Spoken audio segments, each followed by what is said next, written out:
Irish sa kanyang personal driver ay alas 12 ng tanghali siya sunduin sa hospital kung saan siya nagbabantay sa nakaratay na ama. Mula kasi noon ay nagpahatid siya sa kanyang opisina na sa Ortigas. Pero malapit na siyang mainis. Mag-aalauna na kasi ng hapon ay wala pa rin ang kanyang driver. Ilang beses niya rin itong sinubukan tawagan pero unreachable ang tanging sinasagot ng computerized voice message sa kanyang tawag. Lampas alauna na ng hapon nang makita niyang padating ang kanyang BMW. Pagkatapat kay Irish ay agad bumukas ang pintuan ng backseat. Napaurong siya nang biglang iluwa noon ang hindi niya kilalang lalaki. Agad siyang hinatak ito papasok ng kotse. Walang saysay ang pagpupumiglas niya dahil agad nawala ang kanyang malay nang takpan ng panyo ng lalaki ang kanyang ilong. Paggising ni Irish ay wala nang makita. Nakapiring na ang kanyang mga mata at nakabusal pa ang bibig. Balikwas siya ng bangon. Nanginginig ang kanyang kalamnan nang maalala ang nangyari. Dinukot siya. Pero sino? Involved kaya ang kanyang personal driver dahil nakasakay sa BMW niya ang kidnapper? Pinakiramdaman ng dalaga ang buo niyang katawan. Laki ng pasasalamat niya nang matiyak na hindi siya pinagsamantalahan. Ang masakit lang sa kanya ay ang kanyang mga bisig at paa niyang mahigpit na nakagapos. Sa sitwasyon niya ay imposibleng makatakas siya o makahingi ng tulong. Pinagpawisan ng malapot si Irish sa laki ng mamanahin niya sa kasalukuyan nakaratay na milyonaryong ama. Hindi nakapagtatakang marami ang magtatangkang kidnapin siya katulad ngayon. Nakarinig siya ng mga papalapit na yabag. Muli siyang nahiga at nagtulog-tulugan. Hindi pa nagkakamalay ang babae. Narinig niya ang boses ng isang matandang babae. Okay lang, tama-tama. Paggising niya ay kumukulo na ang tubig sa kawa. Ang wika naman ng tinig ng isang matandang lalaki. Nagtaka ang dalaga. Bakit nagpapakulo ng tubig? At bakit boses matanda ang lalaki? Ganong hindi naman katandaan ang dumukot sa kanya. Marahil mag-asawa ang Delio at ang Angel nito. Sila siguro ang mga kakutsaba ng mga kidnapper. May dumarating na sasakyan, Delio. Dali, gisingin mo at alisin ang piring ng babae nang mabilis ang paglalakad nyo. Doon natin sila dadalhin sa pinakadulong silid. Sila? May kasama pala siyang kinidnap din ng mga ito. Gising! Anang matandang babae sabay sipa kay Irish. Kung kaya naluhot ang mukha ni Irish sa sakit. Mahilo-hilong tumayo si Irish. Napangiwi siya sa mahigpit na pagkakahawak ni Angel sa kanyang braso. Agad na inalisan siya nito ng piring at inakay palabas ng silid. Kumurap-kurap pa si Angel habang ina-adjust ang kanyang mga mata sa paligid. Tumambad sa dalaga ang inaagyo na lumang gusali. Sa hitsura nito, hindi maipagkakailang natupok ito noon ng apoy. Natuon ang pansin niya sa umakbay na si Angel. Puting-puti ang mamahabang buhok, gulong-gulo ang buhok nito. Baka sa katandaan na pinagdaanan nitong hirap sa buhay. Mababa lang ito sa isang maliit na babae. Si Delio naman ay mataas at may katikasan ang pangangatawan. Kahit matanda na ay tila kaya pa nitong pasanin ang kalahating sako ng bigas. May naamoy siyang malansa na tila nanggagaling sa katawan ng dalawang matanda. Diretso lang ang lakad. Narinig na utos ni Angel.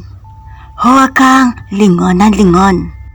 Naglalakad sila sa kahabaan ng hallway ng second floor. Sa ibaba sa gitna ng pinagkabulwagan ay may pinakukuloang malaking kawa ng tubig. Sa lumulusot na liwanag mula sa sirasirang bintana na hinuha ng dalaga na papalubog na ang araw. Ipinasok siya sa isang silid. Inilapag ni Delio sa tabi niya ang malaking sako. Pagkatapos ay muling itinali ng lalaki ang kanyang mga kamay at paa. Sa pagmamadali ay itinali niya ito, ang mga kamay nakaharap sa kanyang katawan. Tama na yan. Nandyan na sila. Ang sabi ni Angel. Harangin natin sila. Nagmamadaling umalis ang mag-asawa. Nakalimutan ni Delio na muling busala ng panyo ang bibig ni Irish. Ang magre-rescue kaya sa kanya ang mga dumarating? Napakisnot si Irish na may narinig na parang umuungol sa loob ng sako. Bahagya na itong sinipa. Kinabahan siya nang gumalaw ang laman ng sako. Tiyak niyang hindi bigas ang laman nito. Hayop kaya ito na siyang iluluto na mag-asawa? Kaya sila nagpapakulo ng tubig sa kawa? O ito ang isa pang kinidnap nila? Walang inaksayang sandali ang dalaga. Inalis niya sa mga braso ang kinalag na tali sa kanyang mga kamay sa pamamagitan ng kanyang mga ngipin. Ilang sandali lang ay nakalag na rin ng dalaga pati ang tali sa kanyang mga paa. Agad niyang kinalag ang tali ng sako. Pero pansamantala siyang natilihan nang marinig ang boses ng mga dumarating. Tila kilala niya ang isang boses na iyon. Tumakbo siya sa bintana at sumilip. May nakaparada ng pick-up sa tapat ng gusali. Nag-uusap naman sa tapat ng main entrance ang dalawang lalaki. Napatda si Irish nang mamukhaan ng isa. Ito ang dumukot sa kanya. Lalo pa siyang nagulat nang makilala ang kasama nito. Si Ben, ang kanyang nobyo. Napahugot siya ng isang malalim na buntong hininga. Nayanig ang kanyang utak sa mga isiping naglalaro roon. Sa unang silid sa second floor, namin dinala ni Pino si Irish. Boss Ben, sigurado ba kayo ng kaibigan mong si Pino na walang nakakaalam sa lugar na ito? Doon? Tiyak yan, bossing. Malayo ang lugar na ito sa kabahayan.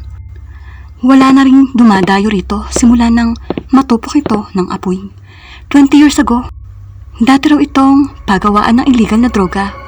Nang i-raid na ng mga pulis, ay pinasabog na lang ng mga miyembro ng sindikato bago nila ito nilisan. Hindi ka kamo taga dito, pero ang dami mong alam. Narinig niyang sabi ni Ben. Si Pino ang taga dito. Malaki ang utang na loob niya sa akin, kaya hindi na siya makatanggi. Nang kutsabahin kong maghahanap ng tagulugar. Siya nga pala, sabi mo'y may balak na kayo magpakasal ni Iris. Ba't mo pa siya pinakidnap? Nalaman ko sa isang reliable source na ipinalagay sa testamento ng kanyang ama na mapupunta ang lahat ng mamanahin niya sa kawanggawa, maliban sa mansyon, pag ako ang papakasalan niya. Parang naupos na kandila sa kinatatayuan si Irish. Tama pala ang hinala ng kanyang daddy na pera lang ang habol sa kanya ni Ben.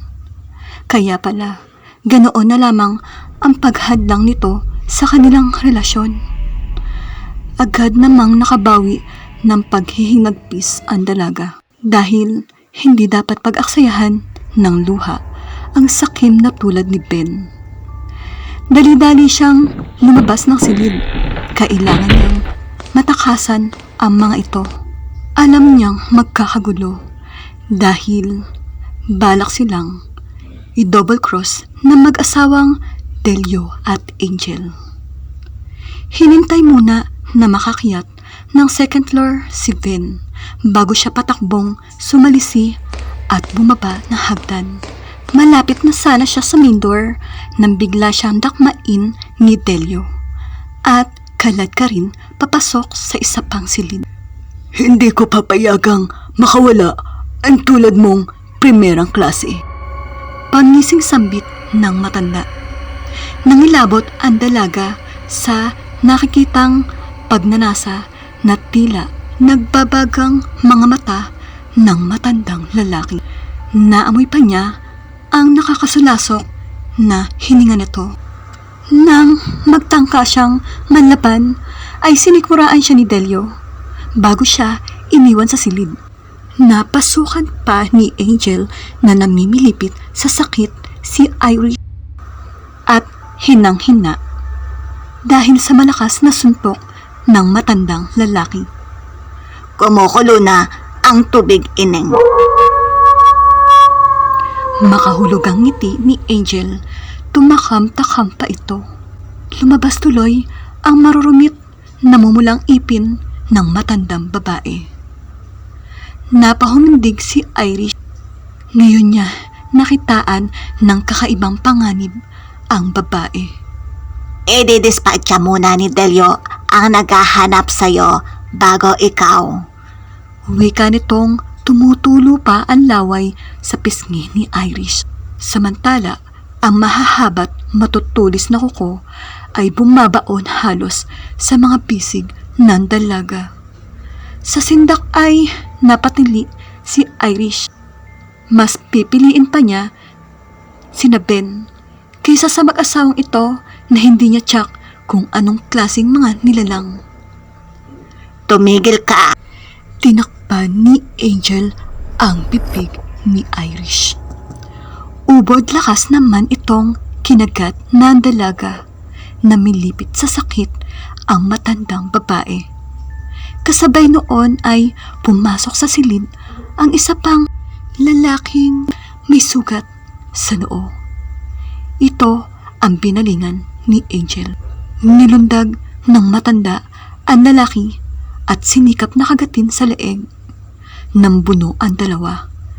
Hindi ininda ni Angel ang malalakas na suntok ng lalaki sa tagiliran nito. Daig pa nito ang tuko kung makayakap na hindi siya makakalas-kalas ng lalaki sa katawan nito. Daig pa ni Angel ang gutom na gutom at umaatungal na leyon. Nang magsawa ay buong lakas na lang na inuntog ng lalaki ang katawan ni Angel sa pader na dingding. Paulit-ulit iyon hanggang sa kusang bumitiw ang matandang babae. Bumagsak ito sa sahig, bagok ang ulo at nawalan ng buhay. Tatakas tayo. Nagmamadaling kinalagan na lalaki si Irish. Mas mapanganib si Delio kaysa kay Angel. Sino ka? Si Pino. Ako yung pinag-iwan sa'yo ni Ben. Hindi ko akalaing dito na pala nakatira ang mag-asawang iyon. Pinalo ako sa ulo ni Delio bago ako isinalid sa sako. Mabuti na lang at nakalagmo kanina ang sako bago ka umalis. Piksi si Irish nang hawakan ng lalaki. Ayoko, hindi ako sasama sa'yo. Kasabwat ka nila Ben. Hindi ako masamang tao, miss. Tumanaw lang ako ng utang na loob kay Ben, kaya kita itinago dito. Napilitang sumama ang dalaga kay Pino. Padilim na ang paligid nang lumabas sila ng gusali. Hindi pa sila gaano nakakalayo na makarinig sila ng mga nakakapangilabot na sigaw at sunod-sunod na putok ng baril. Tuloy lang sa pagtakbo, miss. Utos ni Pino. Hindi natin alam kung napatay ni Ben si Delio. Sino ba si Delyong yon? At ganun na lamang ang takot mo roon? Mga aswang sila. Mga bantog na aswang sa lugar na to. Hindi ako naniniwala sa aswang. Ako rin. Pero nagbago yun na makainkwentro ko si Angel. Lalong binilisan ng dalaga ang pagtakbo at baka nga totoo ang haka-hakang iyon tungkol sa mag-asawa. Pero batuhan ang kanilang dinadaanan. Hapting-hapti na ang talampakan ni Irish dahil sa mga natamong sugat. Sa sobrang nervyos at pagmamadali ay hindi na niya alam kung saan naiwan ang kanyang sandals. Tumigil lang sila sa pagtakbo nang makalabas na sila ng mga kakahuyan. Hapong-hapo na bumagsak si Pino sa maalikabok na daan. Hindi ko na kaya, miss. Maraming dugo na ang nawala sa akin. Anito na bahaw na tinig. Napansin ni Irish na habol hininga ng lalaki saka luminga sa isang direksyon. Nakita mo ba ang ilaw na yon? Mga kabayan yon. Humingi ka ng tulong doon. Bilisan mo sa pagtakbo at baka sumusunod sa atin si Delio o kaya ay sinapin. Hindi kita pwedeng iwan dito, Pino. Balikan nyo na lang ako dito agad kapag nakahingi na kayo ng tulong. Sige na. Hindi niya maiwan si Pino at nag-aalala siya sa kalagayan nito. Pero kailangan niya magpasya. Matuloy siyang tumakbo patungo sa mga kabayan. Isang linggo na nang makabalik na Maynila si Irish. Inilihim na lamang niya sa nakaratay na ama ang nangyari sa kanya. Napatunayang hindi kasabwat ni Ben ang driver niya. Bugbog sarado itong iniwan sa parking lot ng hospital. Hanggang sa kasalukuyan ay wala pa ring linaw kung buhay pa sina Ben, Don at Delio. Mga bakas na lamang ng dugo at basyo na mga bala ang nakita ng mga pulis sa lumang gusaling iyon. Maging si Angel at ang malaking kawa ng tubig ay hindi na rin nakita roon. Mga bakas na lang din ng dugo ang nakita ng mga rumesponding tanod sa pinag-iwan ni Irish kay Pino. Naalimpungatan sa pag-iisip ang dalaga nang pumasok ang sekretarya.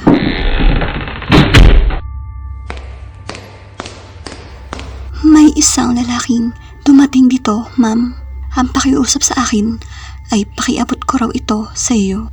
Pino daw po ang pangalan niya. Anang sekretarya na iniabot kay Irish ang isang puting sobre. Tinanggap ni Irish ang sobre at binuksan. Binasa niya ang maikling liham na laman nito. Tumakas ako at nagtago sa takot na madamay sa kaso ni Ben at Don.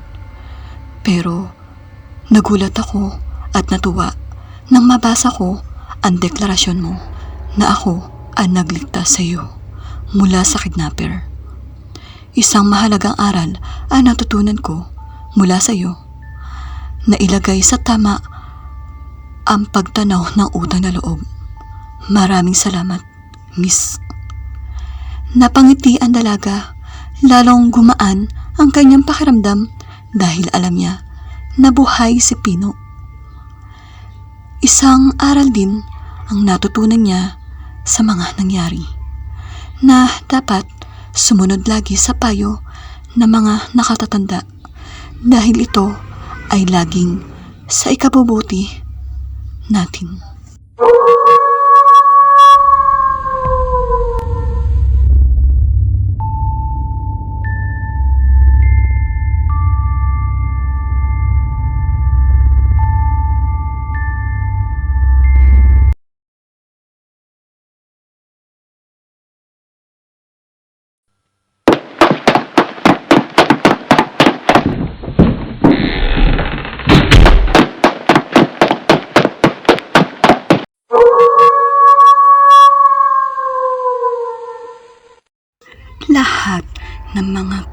kaklase ni Cueto ay napaawang ang nangalabi habang nakatingin sa babasaging florera. Lumulutang sa ere ang florera na may nakalagay pang mga bulaklak. Pumasok ang kanilang teacher habang ito ay napatulala rin. Napaatras, bigla nang umikot-ikot ang florera at parang eroplanong lumilipad patungo sa pinakampilyong mag-aaral ng klaseng iyon. Mabuti at nakailag ang batang lalaki. Basag ang florera nang tamaan ang dingding.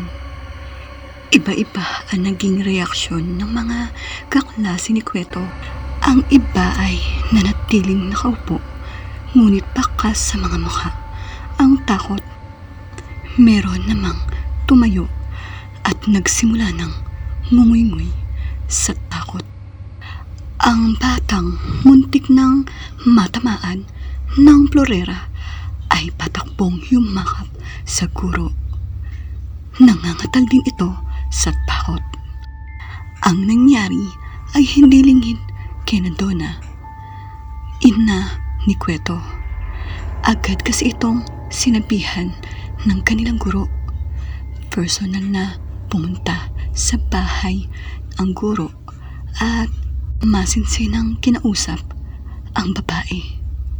Panay ang hingi ng paumanhin ni Donna, pero pagkaalis ng guro ay agad nitong kinuha ang malapad na sinturon ng asawa at pinadapa ang anak. Sinuway mo na naman ang bilin kong huwag na huwag mong ipapakita ang kakaiba mong kakayahan. Kikil na kikil si Donna. Pagpigil na lumakas ang boses.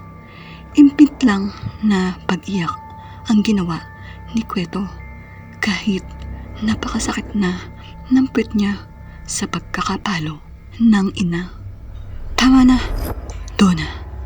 Bata pa ang anak natin. Hindi pa niya alam ang ginagawa niya. Pinigilan ng kakarating lang na si Sam ang kamay ng asawa. Ayon sa mga malalapit na kaibigan ng mag-asawa, may telekinetic power si Cueto. Ito ang kapangyarihang magpapagalaw ng anumang bagay sa pamamagitan ng isip. Natuklasan nila ang kakayahan ng panganay na anak ng awayin ito ng isang kaklase sa dating eskwelahang pinapasukan. Pinagalaw ni Cueto sa pamamagitan ng konsentrasyon ang isang lapis at parang palaso itong humaginit patungo sa mata ng kaaway. Mabuti na lang at nakailag ang bata. Binansagang anak ng demonyo si Cueto. Pagkatapos ng pangyayari, wala nang gustong tumabi sa kanya sa upuan at lalong ayaw siyang makalaro ng mga kaklase. Napilitan silang lisanin ang lungsod at umuwi sa bayan ni Sam. Sa daycare center na nila in-enroll ang panganay para kukunti lang ang magiging kaklase. Paano yan, Sam? Laganap na sa buong bayan ang ginawa ni Cueto. Kung tumingin nga sila sa akin, kulang na lang ay sabihin nilang may lahi akong demonyo. Mangyak-ngyak na sabi ni Donna sa asawa. Hindi lubos maisip ni Sam kung saan namana ng panganay nila ang ganoong kapangyarihan. Hindi naman niya ito tinuruan ng mahika. At malay ba naman niya sa mahika? Hindi normal sa isang 6 na taong gulang ang magtaglay ng ganoong kakayahan. Ano kaya kung bumalik tayo sa lungsod at pumayag sa nais ng doktor na magsagawa ng psychokinesis experiment kay Kweto nang matiyak natin kung may psychic power o sinasaniban ng masamang espiritu. Ayokong eksperimentuhan nila ang anak natin. Iyon ang isa pang ipinagtataka ng lalaki sa asawa. Libre naman ang gagawing experiment at hindi naman bubuksan ang utak ni Kweto para matakot ito ng ganun na lamang. Natigil ang kanilang pag-uusap nang marinig ang palahaw ng bunso nilang anak na si Faye. Takbo sila sa sala, sindak ang mag-asawa nang makitang nakalutang sa ere ang 3 taong gulang na bunso. Nakatingin lamang sa kapatid, si Kweto. "Kweto! Ibaba mo si Faye!" Sigaw na utos ni Donna. Patakbong sinalo ni Sam si Faye. Ngani-nganing suntukin na lalaki ang panganay. "Ano bang ginawa ni Faye? At naggalit ka na naman, ha?" "Wala ho, itay. Sinubukan ko lang ho kung kaya ko nang palutangin ang mabigat na bagay. Tulad ni Faye." "May nag-uutos ba sa'yo na gawin yon?" Kapadong tanong ni Donna. "Wala ho, inay. Basta kung ano pong isipin kong gawin ay nangyayari." Matapat na sagot ng bata. Lalong nabahala ang mag-asawa. Nagiging delikado na ang sitwasyon ng bata. Akala nila kapag nagalit lang lumalabas ang kakayahang iyon ni Kweto. Pinatigil na muna nila ng pag-aaral ang panganay. Tsak nilang pangingilagan na naman uli ito at tutuksohing anak ng demonyo na mga kaklase. Ano bang probinsya galing si Donna?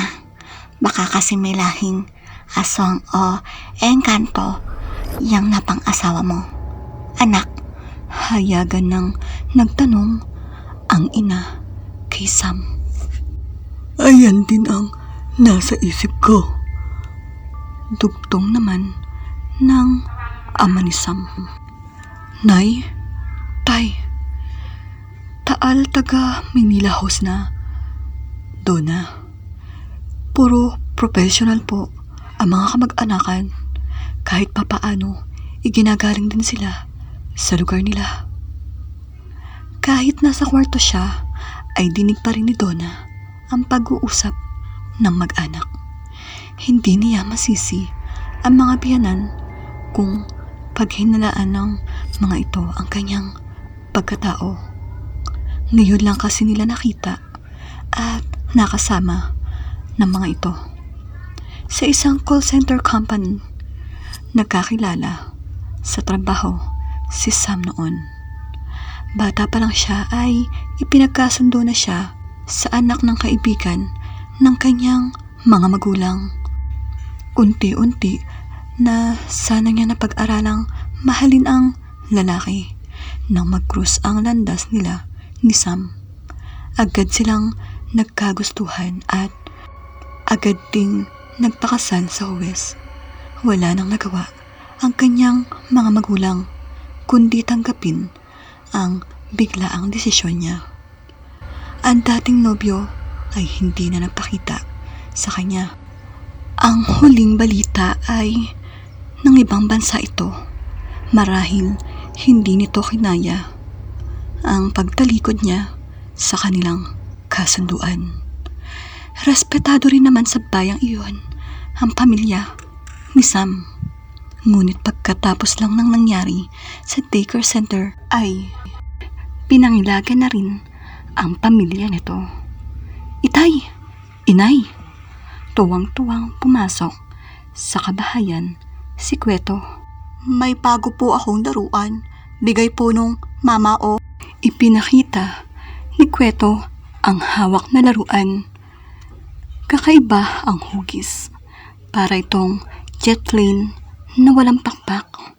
Matulis ang unahan at ang maliliit na pakpak sa hulihang bahagi ay formang crossguard sa hawakan ng isang espada.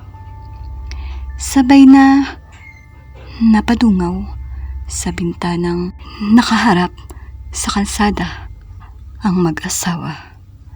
Kumabog ang dibdib ni Donna nang makita ang isang lalaking papasakay pa lang ng isang kotseng nakaparada sa harapan ng kanilang bahay.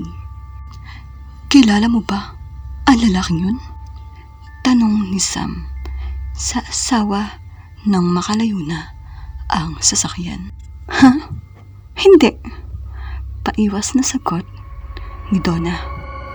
Kinuha ni Donna sa anak ang remote control na laruan. May isang tag na nakasabit pa sa gilid nito.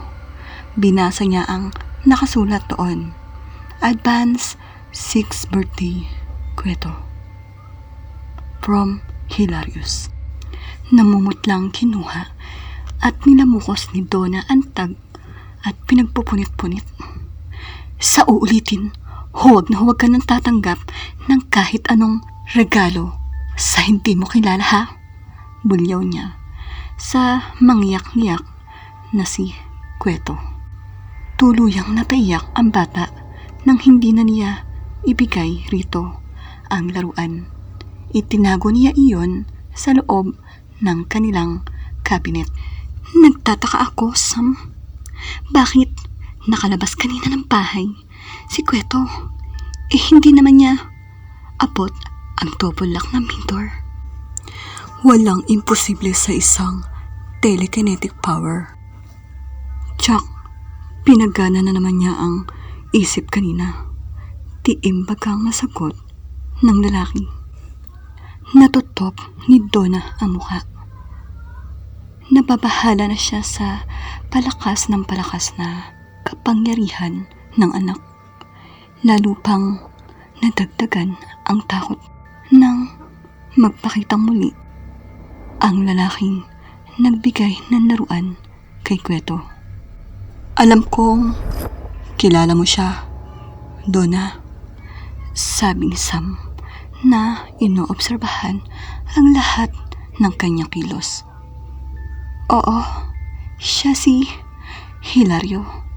Siya ang sinasabi ko sa iyo noong ipinagkasundo sa akin ng aking parents. Nakita ni Alma ang pagdilim ng muka ng asawa. Pagkuway, tumagilid ito, nakatalikod sa kanya." "Sam, wala na akong pagtingin sa kanya. Noon pa, nang una tayong magkita." Hindi siya pinapansin ng asawa. Bumangon ito at binitbit ang unan, lumabas ng kanila silid at sa sopa pumesto ng higa. Napakagat-labi si Donna. Puno ng agam-agam ang dibdib. Niyakap niya ang bunso niyang natutulog na anak sa kanyang tabi.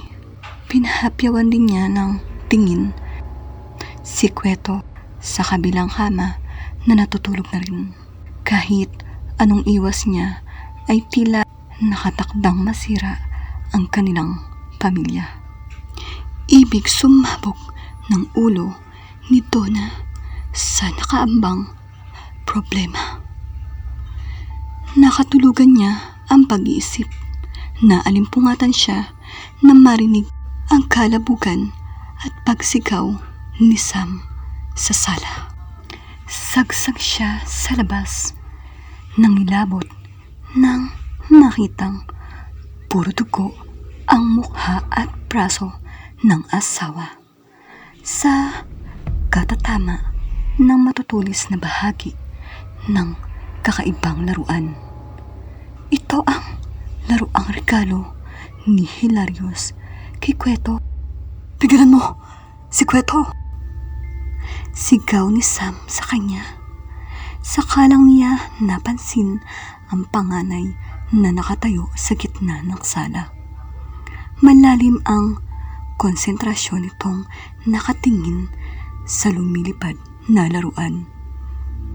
Tinakbo agad niya at yayakapin sana, ngunit malakas siyang ibinalya na to. Napadaing siya sa sakit nang tumama ang tagiliran sa kanto na sopa. Siya ring paglabas ng kwarto ng kanyang mga biyanan. Agad niyakap ng biyanang lalaki ang apo, ngunit daig pa ang papel na ibinalibag ito ni Kweto. Takot na dinaluhan ng matandang babae ang namimilipit sa sakit na asawa. Si Sam naman ang hinarap ng sumisigasing sa galit na si Kweto. Inagaw mo ang kaisa-isang babaeng minahal ko. Sumbat na tinig kay Sam na dinuro-duro pa ni Kweto. Nang hilakbot ang lahat dahil boses na malaking tao ang lumalabas mula sa bibig ng bata. Kweto, anak, sambit ni Donna. Isa ka pa! Baling ng bata kay Donna. Niloko mo ako, pinaasa, yun pala'y kay Sam ka magpapakasal. At dahil dyan, kaya hinding-hindi kita mapapatawad. Sindak si Donna. Sinaliban ng kaluluwa ni Hilarious si Kweto. Pero, paano mangyayari yon? Buhay pa ang lalaki. Kweto? Hilarious, hindi kita niloko. Sa una pa lang, pinagtapat kong hindi kita mahal. Ang sabi mo, handa ka maghintay kung kailan kita matutunang mahalin. Pero, yun nga, dumating si Sam. Nakapangingilabot na panaghoy ang lumabas mula kay Kweto. Iyon ang sinamantala ng mag-ama. Sabay nilang niyakap ang nananaghoy na bata. Kinapos nila ng mabuti si Kweto. Ang dalawang kamay ang agad itinali ng matandang lalaki at ang mga paa naman ang inabatan ni Sam. Parang asong ulol ang bata. Gustong kagatin ang mga gumagapos sa kanya. Nanlilisik ang mga mata at bumubula ang bibig habang nagpapapalag. Hilarious, patahimikin mo na kami. Maawa ka sa anak mo. Malakas na sigaw ni Donna. Iyon lang at unti-unting kumalma ang bata. Pero kasabay noon ang pagkatigalgal ni Sam at ng mga magulang nito. Pumalik na Maynila sina Donna. Nabalitaan nila mula sa mga magulang ni Hilarious. Magdadalawang buwan na palang yumao ang dating nobyo. Isa ito sa mga nasawi nang gumuho ang gusaling pinagtatrabuhan sa Middle East.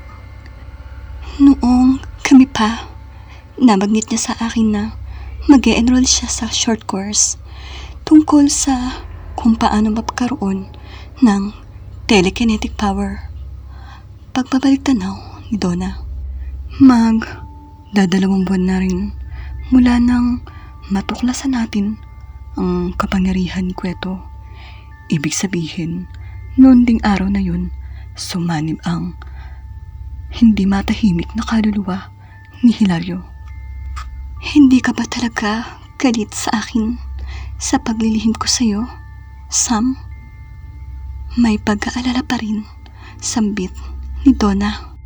Noon ko pa alam na hindi ko anak si Kweto. Tinanggap ko yun dahil mahal kita. Ang hinihintay ko lang sana ay ang magtapat ka sa akin. Ani Sam, nangilid ang luha ni Donna. Bagamat pinatawad at tinanggap siya ng asawa sa naging paglilihim, ay may bigat pa rin iyong naiwan sa kanyang dibdib. Nang nag-outing kami noon dahil birthday ni Hilarious, pareho kaming nalasing. Nakalimot ako, pero pinagsisihan ko na yon pagkatapos. Kasal na tayo nang malaman kong nagbunga amin sang pagkakamaling yun. Inilihim ko na lang. Ayoko kasing mawala ka sa akin. Pagtatapat niya, buong pagmamahal ng yapos ni Sam, ang asawa. Hindi na rin galit ang mga magulang ko sa'yo. Tanggap na rin nila si Kweto. Patunay ang lagi nilang pagkausap ang bata sa tuwing tatawag ako sa kanila. Nabunutan ng tinik si Donna. Ganun pa man, parang hindi na rin lubos matahimik ang isipan niya.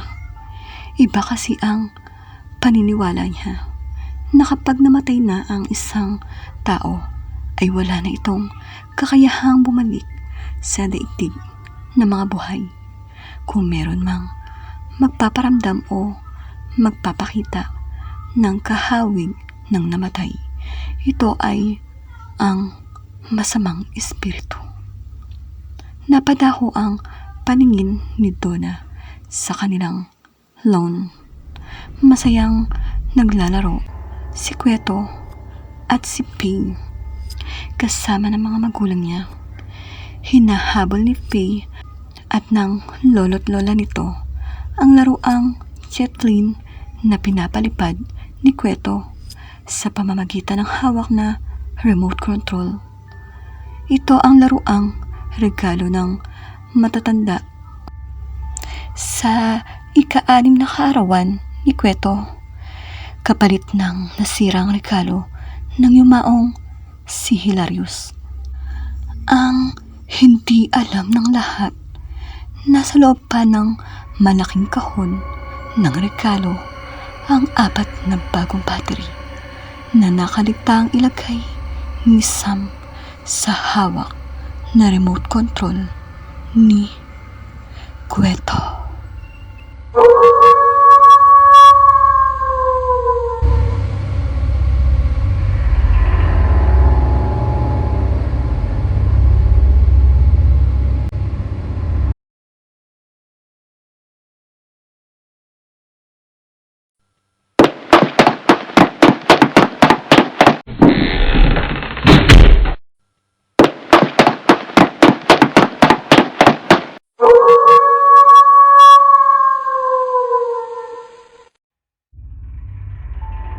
Hindi maintindihan ni Jolo ang sarili kung bakit parang balisa siya. Pakiramdam ng binatay may nangyayaring di maganda at lalo pang nadagdagan ang kanyang kaba nang maya-maya'y mamayani sa loob ng inuupahang silid ang amoy ng bulaklak at kandila.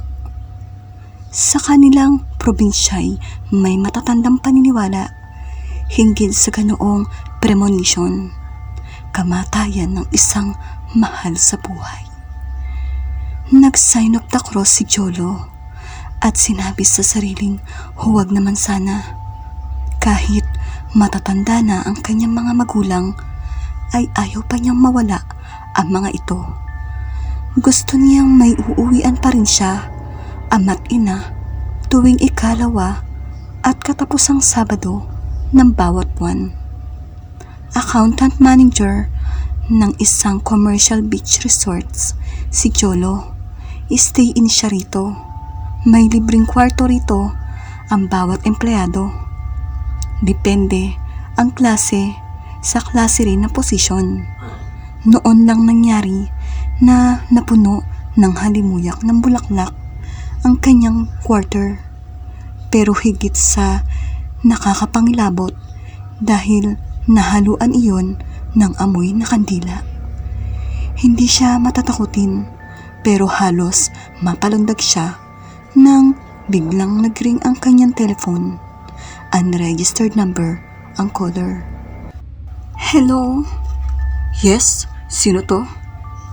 Si Glenda. Napaawang ang labi ng binata. Kababata niya, si Glenda, matalik na kaibigan. Isang kaibigan na gusto sana niyang maging kaibigan. Lingid kay Glenda, lumawig na ang damdamin niya para dito. Naging isang pagtinging romantiko, pero di naman niya masabi hanggang mag-abroad si Glenda. Tapos din ito ng commerce pero walang makitang trabaho. Sa halip, nag-apply ang dalaga bilang domestic helper sa Middle East. Nang ihatid niya ng tanaw sa airport, ang nag-take off na eroplano nagdala kay Glenda sa ibang bansa. Noon naisip ni Cholo, naisip niya ng may pait na ang mga katulad ni Glenda ay isang sagisag na naghihirap sa bansa. Tapos ng kolehiyo pero walang makitang trabaho sa sariling bayan at kinakailangang mangibang lugar para magpaalila. Ikaw nga ba yan? Kulat na tanong ni Jolo. Oo, ako to. Paano mong nalaman ang cellphone number ko? O gag, alam ko na dati pa, di ba? Oo nga pala. Nasaan ka? Papunta ako riyan. Parang lalabas sa dibdib ni Jolo ang kanyang puso. Ha? Gabi na ah. Nasaan ka ba? Sunduin kita. Basta, darating ako dyan. Kinabukasan ng umagay, iyon kaagad ang sinalubong ng isang tauhan ng resort kay Jolo. Sir, may naghahanap po sa inyo. Sino? At nakita niya si Glenda ngiting-ngiti. Nasa tabi ng dagat at agad itong naglakad papunta sa buhanginan. Kumawi ito sa kanya. Karakang tinawag ni Jolo ang kanyang assistant at ipinagbilin ang mga dapat gawin. May special guest siya, ika niya, kung kaya't ito muna ang bahala. Halos tumatay pa ang dibdib na nilapitan ni Jolo si Glenda. Ang aga mo ah, bungad niya rito. Ngumiti lang ang dalaga. Nag-almusal ka na ba? Tanong niya. Ngiti lang uli ang naging tugon nito. Sinabayan ni Jolo ang marahan nitong mga hakbang sa buhanginan. Mabining-mabini pa ang mga alon dahil maaga pa. Pero may mga mangilan-ngilan ng mga banyaga ang naghahanda para maligo. Tila manhid na sa lamig ang mga katawan ng mga dayuhan na sanay sa nagyayelong klima. Nagbalikbayan ka pala, komento ni Cholo. Kailan ka dumating? Ngayon lang. Dito ka dumiretso? May pangako ako sa'yo, diba? Sabi ko noon sa'yo, bago ako sumakay ng eroplano, ikaw ang una kong pupuntahan. Basta, bumalik ako rito sa Pinas. Nat-touch si Jolo. Sambit niya, ang mga bagahe mo. Di niya agad mahagilap ang mga salitang sasabihin dahil masayang-masaya siya sa biglang pagsulpot ni Glenda. Lumilipad ang isip niya at humahabi ng mga haka-haka. After all, sa isip niya, may pitak din siguro siya sa puso ng kababata. Susunod na inaasikaso na ng embassy. Napakunot ng noo si Jolo. Embassy? Nagwasiwas ng palad sa hangin si Glenda. Kalimutan mo na yung sinabi ko. At iginala nito ang tingin sa kanyang abutin ng tanaw. Maganda itong resort na pinamamahalaan mo. Malakas to, no? Malakas din. Siyempre, paglipas ng tag-init, mahina na ang pasok ng mga customer. Makakakuha ka kaya ng bakasyon? Ha? Kung talagang kailangan, pwede naman. May assistant naman ako na hahalili sa akin. Sakaling mawala ako ng matagal-tagal. Tumingin sa mukha ni Cholo si Glenda. Magbakasyon ka ha? Para sa akin. Ha? Sige. Habang nagbabakasyon kay, magbabakasyon din ako. Pero, ipapel ko pa yon. Kailangan pang maaprubahan muna ng management bago ako makauwi. Hindi agad ako makakasabay sa iyo sa pag-uwi. Okay lang yon. Basta, magbakasyon ka para sa akin. Pinagbigyan ng Cholo ng cottage si Glenda. Sinabihan niya itong magpahinga muna at may aasikasuhin lang siya. Saka niya ito pupuntahan sa cottage nito. Sabi pa niya sa dalaga. Chinek lang niya kung ilan pa ang mga available na cottage, ilan ang pumapasok na bagong customer, kung kompleto pa ba ang mga delivery ng kanilang mga pangangailangan sa kusina, ilan ang available na motorboat na maghahatid sa kalapit na isla, sa mga nag-i-scuba diving, kung ano-ano pa.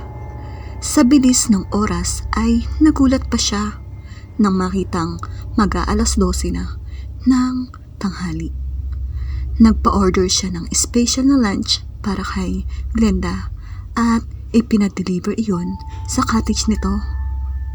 Makailang minuto'y bumalik kay Cholo ang inutusan niyang tauhan. Sir, walang tao sa cottage 106. Ha? Baka naman lumabas lang. Wala talaga. Sir, hinanap ko na. Sinamahan ni Cholo ang tauhan pabalik sa cottage ni Glenda. Nakabukas iyon at walang ni anino ng dalaga. Pero namayani sa kapaligiran ang amoy ng kandila. Kinanabutan si Cholo. Kagabi pa siya nakakaamoy ng bulaklak at kandila. Pagkuway, tila nag-echo sa isipan niya ang sinabi ni Glenda sa kanya. Kanina, habang magkasabay silang naglalakad sa buhanginan.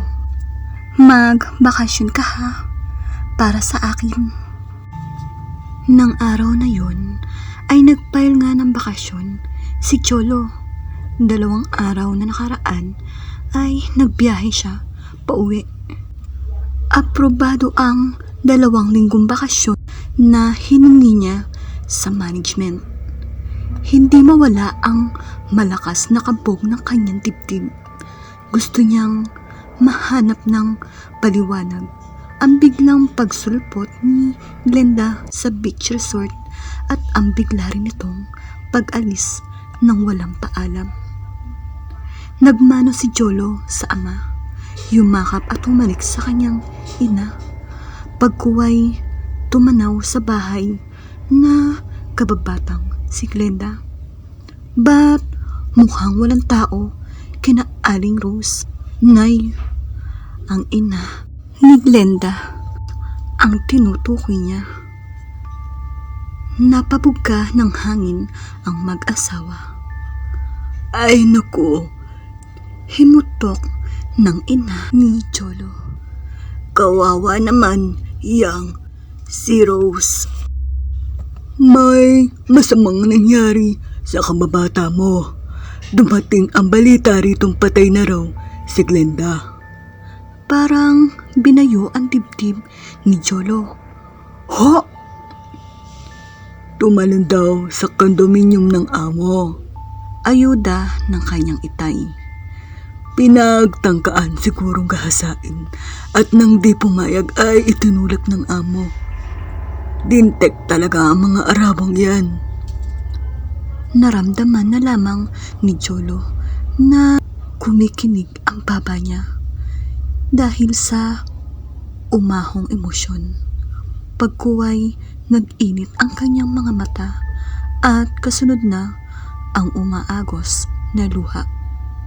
Nay, alam niyo bang dinalaw ako ni Glenda? Kamakalawa. Sabi niyang humihikbi. Sabi pa niya kung pwede raw bang akong magbakasyon para sa kanya. Nagkatinginan ang mag-asawa. Nagkwentuhan pa kami. Patuloy niya. Sabay na naglakad sa buhanginan. Binigyan ko siya ng cottage. Pero nang padalhan ko na siya ng pagkain, wala na siya. Nang puntahan ko, amoy ng bulaklak at kandila ang nasa palibot. Hinilang niya sa'yo na magbakasyon ka. Ang kanyang ina. Oho. Puno ng lungkot na napailing ang kanyang ina. Huling lambing sa iyo ng kababata mo. Mabuti naman at pinagbigyan mo. Parang di pa rin ganap na makapaniwala si Cholo. Napatay na nga si Glenda. At nang dumating na ang bangkay nito, habang luhaang hinahaplos ni Cholo ang selyadong kabaon ng kababatang lihim na minahal. Noon lang siya talaga ganap na naniwalang ang tao nga pala ay may kaluluwang humihiwalay sa katawan upang makapagpakita sa mga taong may kaugnayan dito. Malungkot na nagbitaw siya ng huling salita. Salamat sa pagdalaw mo, kaibigan. Paalam.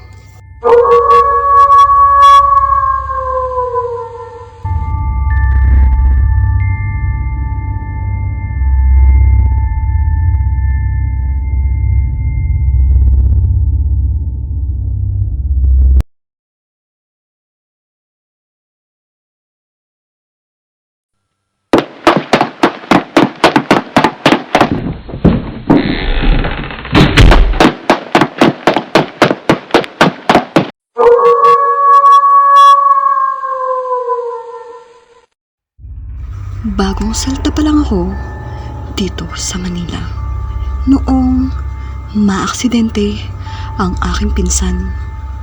Nagkaroon siya ng fracture sa kanyang kaliwang tuhod at dahil doon ay kailangang sementohin ang kanyang paa. Ako ang nagbabantay sa kanya sa hospital dahil punong-puno na ang mga hospital doon, ay wala na kaming nakuhang pwesto na ward section, kung kaya nagsuggest ang doktor na doon na lang ilagay sa 5th floor ang aking pinsan, kung saan semi-private ang mga kwarto. Bali, 2 pasyente lang ang laman ng kwarto sa lugar na yun. Sa unang gabi pa lang na naging kainip-inip na ang aking pagbabantay.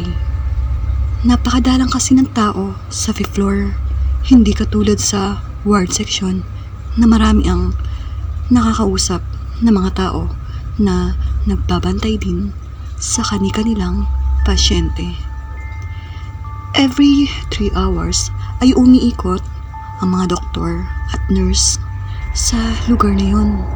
Napansin ko na lahat ng mga doktor na umiikot ay palaging grupo-grupo. At nalinawan ko iyon nang makapagkwentuhan sa akin ang isa sa mga maintenance personnel ng hospital. Natatakot kasi silang makita si Reyna, sabi ng kausap ko. Sino si Reyna? Tanong ko. Isa siyang nurse dito. Nang maaksidente siya, ay dito rin siya dinala. Pero sa malas ay hindi siya nagawan na iligtas ng mga kapwa niya, nurse at doktor. Grabe kasi ang lagay niya noon. Kwento ng taga-maintenance sa akin. Kaya nga mula noon ay palagi nang naandito si Reyna. Ewan ko, pero waring kinikilabutan ako.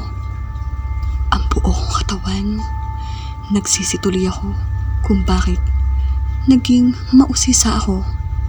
Ngayon ay parang natatakot na akong lumabas ng kwarto at maglakad sa pasilyo, lalo na kung alanganin na sa oras.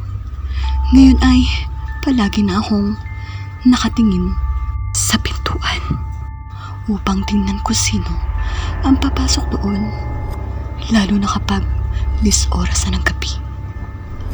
11:00 ng gabi noon nang bumukas ang pintuan at pumasok ang isang doktor. Tiningnan nito ang aking pinsan. May inireseta itong gamot pagkatapos. Bilhin mo yan para mamaya ay maipainom sa kanya, sabi nito. Sige po, sagot ko. Maya-maya ay lumabas na ang doktor. Naisip ko na baka naman pwedeng bukas ko na lang bilhin ang mga gamot dahil natatakot akong lumabas dito sa kwarto.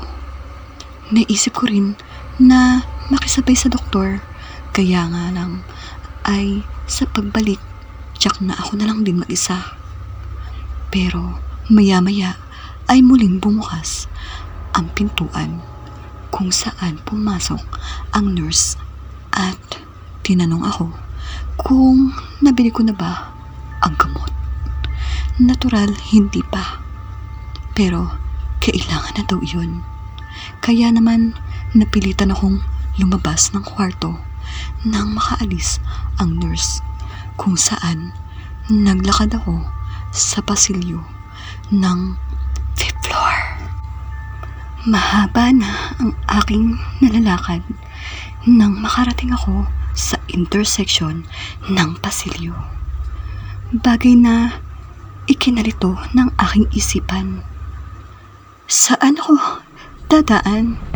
Sa kaliwa ba? O sa kanan? Nang igala ko ang aking mata, ay nakita kong nakaharang sa pasilyo nasa kaliwa ang pabilog na bulaklak na nakalagay sa kahoy. At malaking papel ay nakasulat ang katagang condemned room. Gusto kong bumalik sa kwarto ng pinsan ko, pero kailangan kong mabili ang gamot. Iyon nga lang ay hindi ko alam ang daan pababa sa unang palapag kung saan maaaring makabili ng gamot sa butika. Nasa labas ng hospital hanggang sa matanong ko ang isang nurse na naglalakad. Nurse, saan ba ang daan patungo sa 1st floor? Tanong ko. Hindi tumugon ang nurse. Tuloy-tuloy lang iyon na naglakad. Sa kalituhan ko naman ay tuloy-tuloy ko iyong sinundan, lalo na nang makarating na kami sa elevator. Seryoso lang ang nurse habang nakatayo na parang hindi ako napapansin. Hindi ko naman magawang magtanong dahil ayaw naman niya akong sagutin. Hanggang sa napansin ko ang nameplate niya sa kanyang dibdib. Putol na yun. Tanging Reyna lang ang nabasa ko sa kanyang nameplate. At bago pa ako makapagtanong ay bumukas na ang elevator, kung saan lumabas na ang nurse. Napilitan naman akong sumunod sa kanya. Pero laking kulat ko na malamang nasa rooftop na pala kami ng hospital. Miss, Tanong ko lang sana kung hindi ko na naituloy ang aking itatanong nang malaman kong nag-iisa na lang pala ako sa rooftop. Wala nang nurse na aking sinusundan kanina. Nanlaki ang mga mata ko habang pinagmamasdan ang paligid ng lugar na iyon. Dama ko ang malamig na simoy ng hangin na kakaiba at nakakapagpatayo ng mga balahibo sa buo kong katawan. Multo! Ah! Malakas kong sigaw nang tumakbo ko pabalik ng elevator. Takot na takot talaga ako. Hindi ko na nga nalaman kung paano ako nakarating sa ground floor ng naturang hospital. Hingal na hingal ako sa takot. Ganun man ay pinilit kong bumili ng gamot na inireseta ng doktor. Di ako na sa aking sarili na nabiktima ako ng multong nurse na si Reyna, na sinasabi ng taga-maintenance na nakausap ko. Nang makita ko ang doktor na siyang tumingin sa aking pinsan, ay ibinigay ko na sa kanya ang pinili kong gamot. Hinintay ko na lang na may mag-round sa pasyente ng 5th floor bago ako umakyat doon at magbalik sa kwarto ng pinsan ko. Sa takot na muling makita ang multo ng nurse na si